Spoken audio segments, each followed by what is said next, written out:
কুমিল্লার চান্দিনা উপজেলায় দারিদ্র্য বিমোচনে অসহায় ও দুস্থ মানুষের মাঝে ৯টি ব্যাটারি চালিত অটোমিশুক, একটি রিকশা, একটি ভ্যান এবং ১৫টি সেলাই মেশিন বিতরণ করা হয়েছে। পাশাপাশি দুইজনকে ক্ষুদ্র ব্যবসা শুরু করতে নগদ অর্থ সহায়তাও দেওয়া হয়। শুক্রবার ১লা মে এফআর হিউম্যান কেয়ারের উদ্যোগে চান্দিনা পৌর আধুনিক কমিউনিটি সেন্টার প্রাঙ্গণে আয়োজিত এক অনুষ্ঠানে এসব সামগ্রী বিতরণ করা হয়।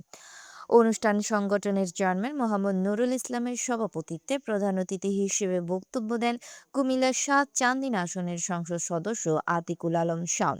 সংগঠনের প্রশাসনিক কর্মকর্তা মোস্তফা কামাল ভূঁইয়ার সঞ্চালনায় বিশেষ অতিথি হিসেবে বক্তব্য রাখেন বাংলাদেশ জামায়াতে ইসলামী কুমিল্লা জেলা উত্তরের আমির অধ্যাপক আব্দুল মতিন।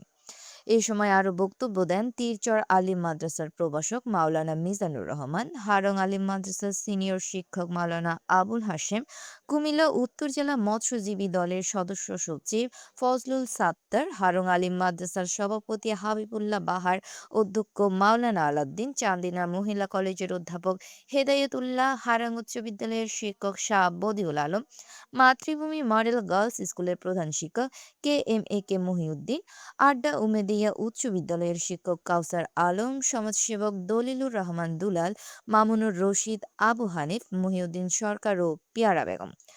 অনুষ্ঠানের শেষ পর্বে আগত অতিথিরা উপকারভোগীদের হাতে অটোমেশিক, রিকশা, ভ্যান ও সেলাই মেশিন তুলে দেন।